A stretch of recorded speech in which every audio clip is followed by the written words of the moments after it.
At Market Shala, we aim to inspire financial literacy and independence. नमस्कार दोस्तों, मैं हूं सोमनाथ दास और आप देख रहे हैं हमारा YouTube चैनल मार्केट शाला। आज हम चर्चा करेंगे निफ्टी फ्यूचर के आज यानी कि 6 अप्रैल 2026 के ट्रेडिंग एक्शन की और साथ ही समझेंगे कल यानी कि 7 अप्रैल 2026 के लिए निफ्टी फ्यूचर में ट्रेडिंग स्ट्रैटेजी क्या बन सकती है। लेकिन आगे बढ़ने से पहले एक छोटी सी ज़रूरी बात, ये वीडियो केवल एजुकेशनल और एनालिटिकल पर्पज़ के लिए है। यहाँ दी गई जानकारी को किसी भी प्रकार की इन्वेस्टमेंट या ट्रेडिंग सलाह के रूप में नहीं लिया जाना चाहिए। शेयर बाज़ार में निवेश या ट्रेडिंग करने से अपने रिसर्च को पहले मजबूत करना है, राइट, और अपने वित्तीय सलाहकार की परामर्श ज़रूर लेनी है या फिर खुद को इतना कॉम्पिटेंट कर लेना है कि आप अपने डिसीजन खुद ले पाएँ और उसके लिए सीखना पड़ेगा और सीखने के लिए मार्केट शाला के साथ जुड़े रहना होगा।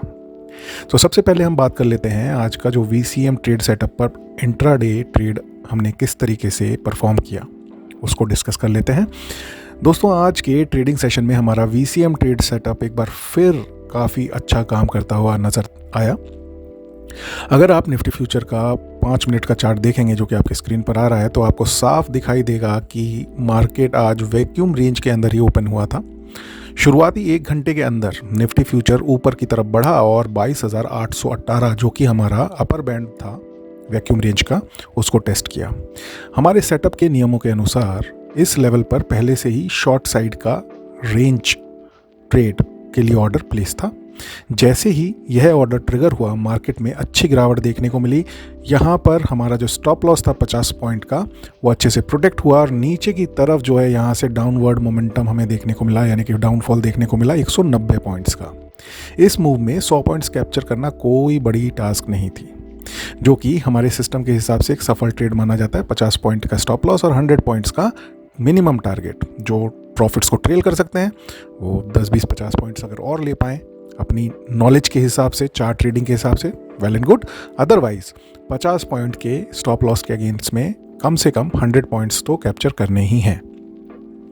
हमारे ट्रेडिंग फ्रेमवर्क का एक महत्वपूर्ण नियम यह भी है कि अगर पहला ट्रेड सफल हो जाए तो उसी दिन दूसरा ट्रेड लेने से बचना चाहिए। इससे ओवर ट्रेडिंग से बचाव होता है और ट्रेडर का डिसिप्लिन भी बना रहता है। लेकिन आज हम यहाँ पे एक और सीखने के लिए एक और जो मौका आज VCM ट्रेड सेटअप के ऊपर देखने को मिला, उसको डिस्कस करेंगे। हालांकि सिस्टम के हिसाब से हमारा पहला ट्रेड पर्याप्त था, लेकिन अगर हम केवल लर्निंग के नज़रिए से देखें तो मार्केट ने बाद में एक और दिलचस्प मूव दिखाया। लगभग 12 बजे तक निफ्टी फ्यूचर एक ही रेंज में घूमता रहा, ऊपर की तरफ 22,818 का लेवल और नीचे की तरफ 22,618 का लेवल। ये आपको डेफिनेटली, आप अगर रेफ़र करेंगे हमारे एक दिन पहले के वीडियो को, तो ये हमारी वैक्यूम रेंज थी। मजबूत जोन की तरीके से ये दोनों लेवल्स काम करते रहे। तो ये दिखाते हैं जो लेवल्स हम आपके साथ शेयर करते हैं उनकी एक रेलिवेंस होती है। ये वही लेवल थे जिन्हें हमने पहले से आपके चार्ट के ऊपर मार्क किया हुआ था। दूसरे हाफ में, हालांकि पहले हाफ में ये रेंज बनी रही, लेकिन सेकेंड हाफ में अगर आप देखें तो निफ्टी फ्यूचर ने 22,818 जो कि हमारा अपर बैंड था, उसके ऊपर एक मजबूत ब्रेकआउट दिया और रेंज के ऊपर ब्रेकआउट मिले या फिर रेंज जो है नीचे की तरफ टूटे, तो इसका मतलब होता है एक मोमेंटम क्रिएट होना। वही मार्केट में देखने को मिला। जब आपने 22,818 के लेवल को टूटते हुए देखा तो वहाँ से एक मोमेंटम क्रिएट हुआ, जिस मोमेंटम के चलते अगर हमारे पास रेंज ट्रेड जो है हमने मॉर्निंग में सक्सीड नहीं किया होता और ये मोमेंटम ट्रेड हमने लिया होता, तो वहाँ भी 50 पॉइंट का स्टॉप लॉस प्रोटेक्ट होते हुए आप देख पा रहे हैं और वहाँ से 257 पॉइंट्स की तेज़ी देखने को मिली। और हमारा टारगेट क्या होता है? Minimum 100 points only.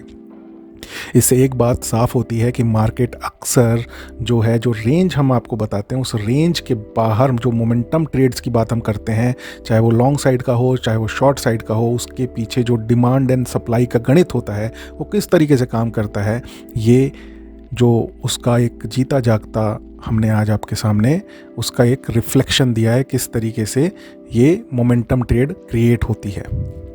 चलिए अब हम बात कर लेते हैं आज ओवरऑल मार्केट किस तरीके का रहा। अगर पूरे मार्केट की बात करें तो आज का दिन काफ़ी दिलचस्प रहा। ग्लोबल मार्केट से लगातार दूसरे दिन नेगेटिव संकेत मिलने के बावजूद भी भारतीय बाजार में काफ़ी मजबूती दिखाई दी। निफ्टी ने शुरुआत में थोड़ी कमजोरी ज़रूर दिखाई, लेकिन बाद में मार्केट में अच्छी रिकवरी देखने को मिली। दिन के अंत में निफ्टी लगभग 1.12% की बढ़त के साथ बंद हुआ। मार्केट ब्रेड्थ भी काफ़ी मजबूत रही और मिड कैप और स्मॉल कैप शेयरों में भी काफ़ी तेज़ी देखने को मिली। इससे आप निवेशकों ने अपने पोर्टफोलियो में डेफिनेटली कुछ रिकवरी ज़रूर देखी होगी और उनके पोर्टफोलियोज थोड़े मजबूत होते हुए दिखे होंगे। आज की रिकवरी के पीछे एक कारण यह भी माना जा रहा है कि वेस्ट एशिया में चल रहे तनाव के कम होने के संकेत मिल रहे हैं। हालांकि अभी इस बारे में पूरी तरह से पुष्टि नहीं हुई है, इसलिए थोड़ा सतर्क रहना भी ज़रूरी है। वहीं दूसरी तरफ गोल्ड में तेज़ी देखने को मिल रही है, सिल्वर में भी मजबूती देखने को मिल रही है और क्रिप्टो मार्केट्स भी पॉजिटिव ट्रेड करते हुए नजर आ रहे हैं। इंडिया विक्स में थोड़ी गिरावट ज़रूर आई है, लेकिन यह अभी भी लगभग 25 के लेवल के आसपास बना हुआ है, जो ये संकेत देता है कि मार्केट में वोलेटिलिटी अभी भी बनी हुई है, डर का माहौल अभी भी है। रुपया डॉलर के मुकाबले में 93 के आसपास ट्रेड करता हुआ दिखाई दे रहा है, जो कि एक दिन पहले के कंपैरिजन में डॉलर यहाँ पे थोड़ा मजबूत होता दिख रहा है, क्योंकि ये 92 के लेवल के आसपास तक पहुँच गया था। क्रूड ऑयल की कीमतों में अगर देखें एक दिन पहले के कंपैरिजन में थोड़ा सा नरमी देखने को मिल रहा है, क्योंकि 110-111 के आसपास जो क्रूड ऑयल पहुंच गया था, अभी वो $108 के आसपास ट्रेड करता हुआ दिखाई दे रहा है।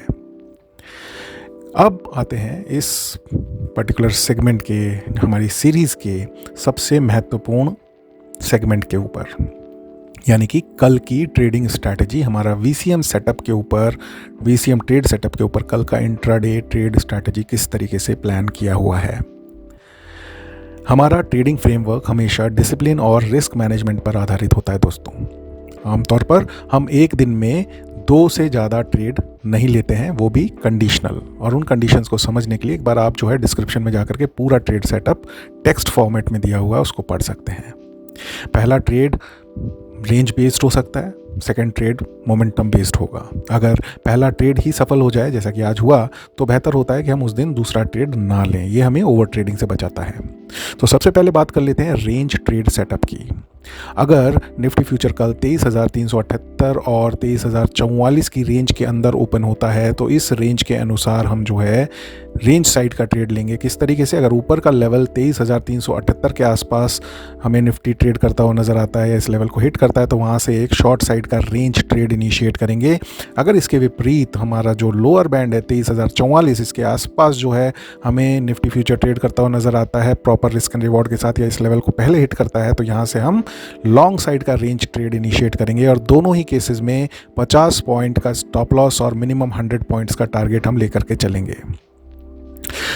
अब अगर रेंज ट्रेड हमारा सक्सीड हो जाता है तब तो कोई बात ही नहीं है, लेकिन अगर सक्सीड नहीं होता है या नहीं मिलता है, तो उस केस में मोमेंटम ट्रेड को भी इनिशिएट करना है, क्योंकि फिर हमारा अगर इस रेंज के बाहर हमें निफ्टी फ्यूचर ट्रेड करता हुआ नज़र आता है, वैक्यूम रेंज के बाहर, तो मोमेंटम ट्रेड की जो संभावना है वो बनेगी। तो सबसे पहले लॉन्ग साइड का मोमेंटम ट्रेड क्या होगा? अगर निफ्टी फ्यूचर हमारे अपर बैंड यानी कि 23,378 के ऊपर मजबूती से ट्रेड करता हुआ दिखाई देता है, तो वहाँ से हम एक लॉन्ग साइड का मोमेंटम ट्रेड बनाएंगे। ऐसी स्थिति में हमें पहला रेजिस्टेंस देखने को मिलेगा 23,663 के आसपास और दूसरा रेजिस्टेंस हमें देखने को मिलेगा 23,931 के लेवल के आसपास। इस केस में 50 पॉइंट का स्टॉप लॉस हम लेके चलेंगे और मिनिमम 100 पॉइंट्स का टारगेट लेकर के चलेंगे। इसके विपरीत अगर निफ्टी फ्यूचर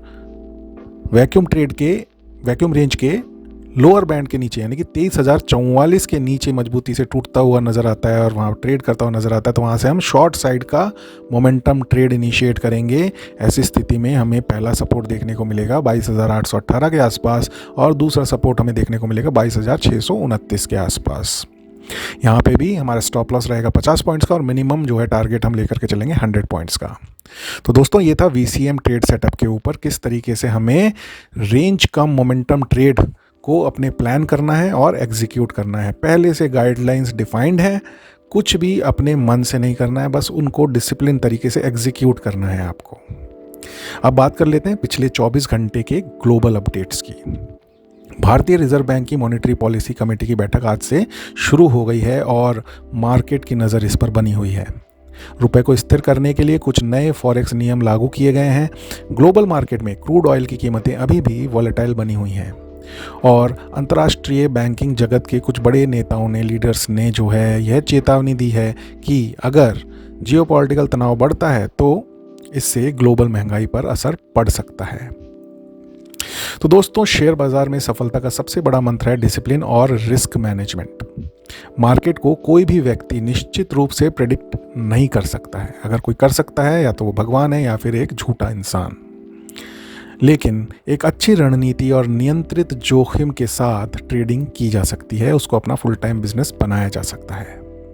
अगर आपको यह विश्लेषण उपयोगी लगा हो तो इस वीडियो को जरूर लाइक करें दोस्तों, और चैनल को सब्सक्राइब करें, और इस वीडियो को अपने लाइक माइंडेड फ्रेंड्स के साथ ज़रूर शेयर करें। मैं हूं सोमनाथ दास और आप देख रहे थे मार्केटशाला। मिलते हैं अगले मार्केट अपडेट में। तब तक के लिए धन्यवाद। जुड़े रहिए मार्केटशाला के साथ, सीखते रहिए, बढ़ते रहिए। Do trade, do invest and seek financial freedom with Marketshala. Bye bye.